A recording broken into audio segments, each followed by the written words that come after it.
नमस्कार दोस्तों, SN electrical academy के यूट्यूब चैनल पे आप सभी का स्वागत है। दोस्तों, हम यूपी आईटीआई इंस्ट्रक्टर के एम्प्लॉयबिलिटी स्किल के क्वेश्चनों की सीरीज़ करा रहे थे, जिसमें अब तक मैंने 8 पार्टों में वीडियो आपके बीच प्रोवाइड किया हुआ है। यदि आप उन वीडियो को नहीं देखे हैं तो हमारे चैनल पे जाएं और प्लेलिस्ट बनी हुई है, वहां से आप उन सभी वीडियो को देख सकते हैं। क्रम से मैंने रखा हुआ है। ये मेरा 9 नंबर पार्ट है। इस वीडियो में भी मैंने एम्प्लॉयबिलिटी स्किल के अच्छे अच्छे क्वेश्चनों को इंक्लूड किया हुआ है। आप कंप्लीट वीडियो वॉच कीजिए, बहुत कुछ सीखने को मिलेगा। और इस वीडियो में से आपके यूपी इंस्ट्रक्टर के पेपर में भी क्वेश्चन हूबहू मिलेंगे। और वीडियो अच्छी लगे तो प्लीज़ दोस्तों वीडियो को लाइक कीजिए और चैनल को सब्सक्राइब ज़रूर कीजिए। चलिए दोस्तों, आज के क्वेश्चन को मैं डिस्कशन कर रहा हूँ। पहला नंबर जो क्वेश्चन है वो डेविड ए गार्विन ने मुख्यतः गुणवत्ता के कितने आयामों को उल्लेखित किया। तो उल्लेखित जो किया है ये 8 प्रकार के मुख्य गुणवत्ता आयामों को उल्लेखित किया है। ये 8 प्रकार के कौन से होते हैं गुणवत्ता कारक, उनको हम देख लेते हैं। पहला जो होता है वो प्रदर्शन होता है। दूसरा जो होता है अनुरूपता होता है। तीसरा जो होता है वो सौंदर्य होता है। चौथा जो होता है वो लक्षण होता है। इसको आप नोट डाउन करते रहिएगा। पांचवा जो है अस्थायित्व होता है। छठा जो है दृष्टि गुणवत्ता होता है। और अगला नंबर जो है विश्वसनीयता होता है। और 8वां नंबर जो है उपयोगिता होता है। तो ये टोटल 8 प्रकार के गुणवत्ता आयाम होते हैं। इसको आप नोट डाउन जरूर कीजिएगा। ऑप्शन नंबर बी में दिया हुआ है 8, यानी ऑप्शन नंबर बी सही हो जाएगा। अगला जो क्वेश्चन है कि अंतर्राष्ट्रीय मानकीकरण संगठन के अनुसार गुणवत्ता क्या है, मतलब गुणवत्ता का फॉर्मूला पूछा गया है। तो गुणवत्ता को हम क्वालिटी यानी Q = P/E होता है। P को हम कहते हैं परफॉर्मेंस और E को कहते हैं एक्सपेक्टेशन, यानी Q = P/E होता है। इस फार्मूले को आप याद रखिएगा। ऑप्शन नंबर ए में दिया हुआ है Q = P/E, अर्थात क्वालिटी = परफॉर्मेंस अपॉन एक्सपेक्टेशन, यानी ऑप्शन नंबर ए सही हो जाएगा। अगला जो क्वेश्चन हमने लिया हुआ है ये कह रहा है कि गुणवत्ता की संकल्पना आधारित होती है। तो कोई भी प्रोडक्ट की गुणवत्ता जो होनी चाहिए वो बेहतर से बेहतर होनी चाहिए, अर्थात उसमें एरर जो होना चाहिए वो कम से कम यानी 0 होना चाहिए। और कोई कंपनी किसी प्रोडक्ट को बनाती है तो उसकी भी ये सोच दृष्टि होनी चाहिए कि उसमें एरर जो है वो 0 से 0 हो, ताकि ग्राहक को जैसा ग्राहक सोच रहा है उस तरीके का उसको प्रोडक्ट मिल पाए, अर्थात ग्राहक की आवश्यकताओं की पूर्ति करने वाला ही प्रोडक्ट होना चाहिए। ऑप्शन नंबर डी में आप जब देखेंगे तो लिखा गया है कि आवश्यकताओं संबंधित विशिष्टताओं के अनुरूप होना चाहिए, यानी ऑप्शन नंबर डी सही हो जाएगा।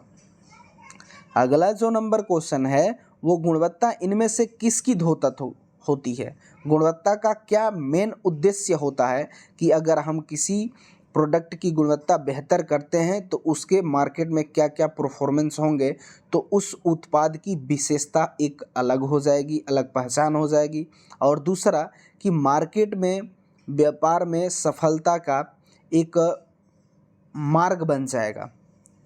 अर्थात गुणवत्ता जो होती है वो उत्पाद विशेषता भी होनी चाहिए, यानी उसकी एक धोतक होती है, और व्यापारिक सफलता भी होती है। जब किसी प्रोडक्ट में 0 एरर होगा तो वो मार्केट में बहुत चल पड़ेगी, यानी दोनों होना चाहिए, अर्थात ऑप्शन नंबर सी सही है, ए और बी दोनों। अगला जो क्वेश्चन है ये है वही क्वेश्चन है जिसने मैंने अभी एक्सप्लेन किया। अगला जो क्वेश्चन है कि इनमें से क्या गुणवत्ता की विशेषता होती है? तो गुणवत्ता की विशेषता होती है कि वो ऐसी गुणवत्ता होनी चाहिए, ऐसा उसमें ज़ीरो एरर होना चाहिए ताकि कोई ग्राहक उसको खरीदते पर समय विश्वसनीय हो जाए कि इसमें प्रोडक्ट में ज़ीरो एरर है, अर्थात उसमें विश्वसनीयता भी होनी चाहिए। अनुरूपता, उसकी एक्यूरेसी, जो भी उसमें सामग्री डाल के बनाई जा रही है उसकी एक्यूरेसी मानक के अनुसार होनी चाहिए, अर्थात एकरूपता होनी चाहिए।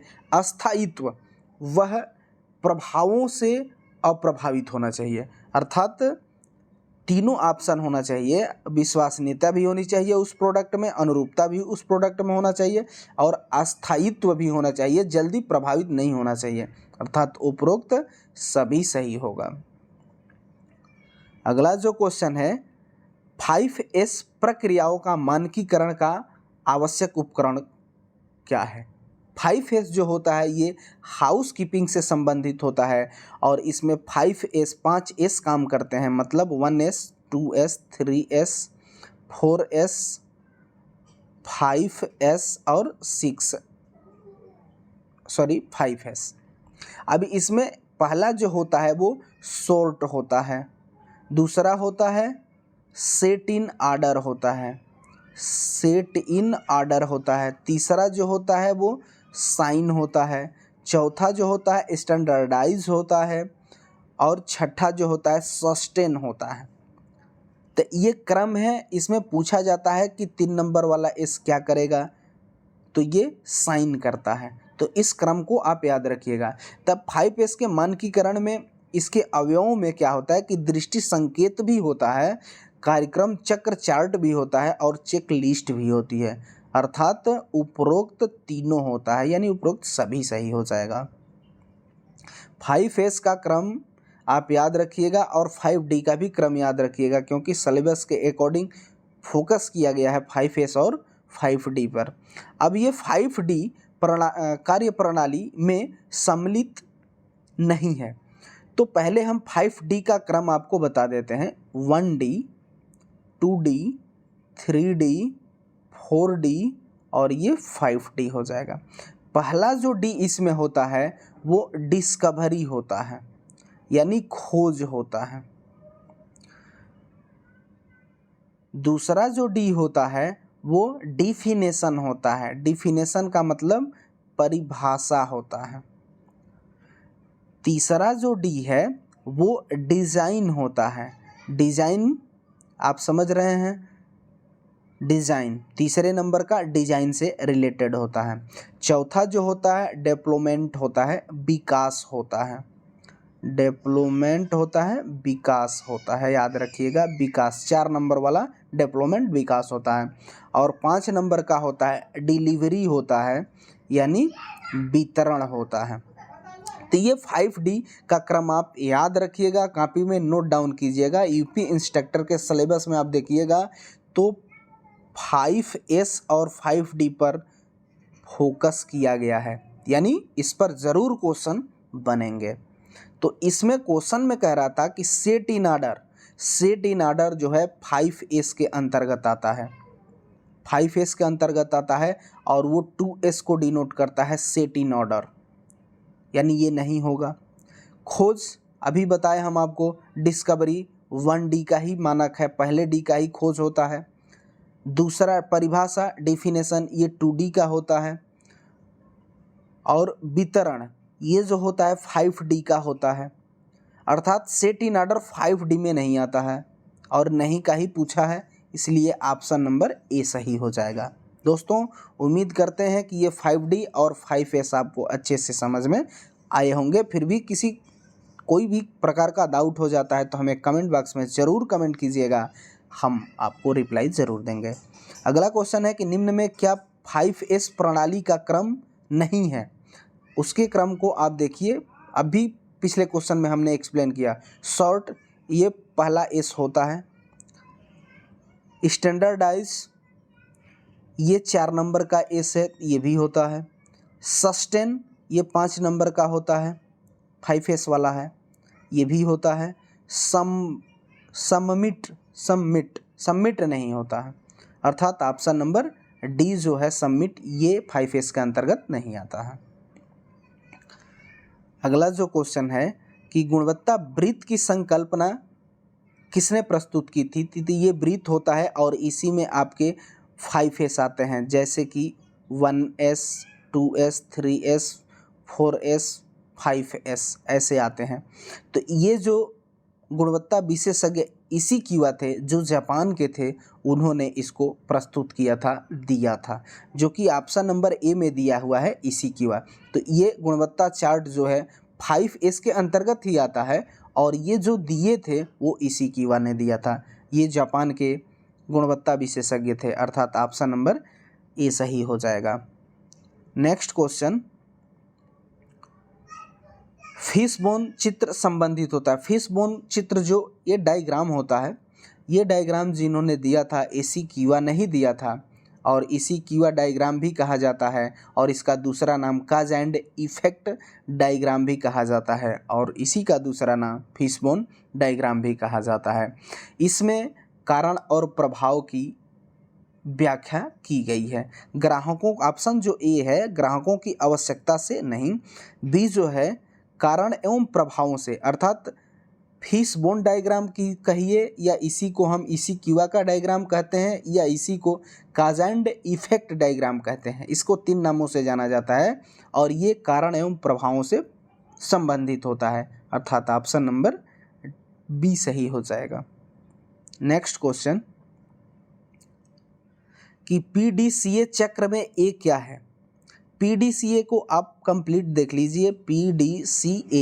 पीडीसीए का मतलब होता है, पी का होता है प्लान, डी का होता है डू और सी का होता है चेक और ए का होता है एक्ट। तो इसमें ए का बात किया है, हम अभी बताए आपको एक्ट होता है, जो कि ऑप्शन नंबर ए में दिया हुआ है एक्ट, इसलिए ऑप्शन नंबर ए सही हो जाएगा।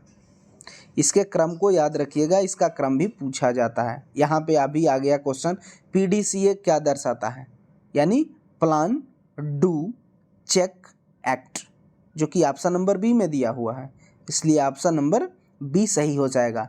इसको भी याद रखिएगा, ये सिलेबस के अकॉर्डिंग ही मैंने सब क्वेश्चनों को इंक्लूड किया हुआ है। तो दोस्तों इस वीडियो में मैं इतना ही क्वेश्चन रखता हूँ।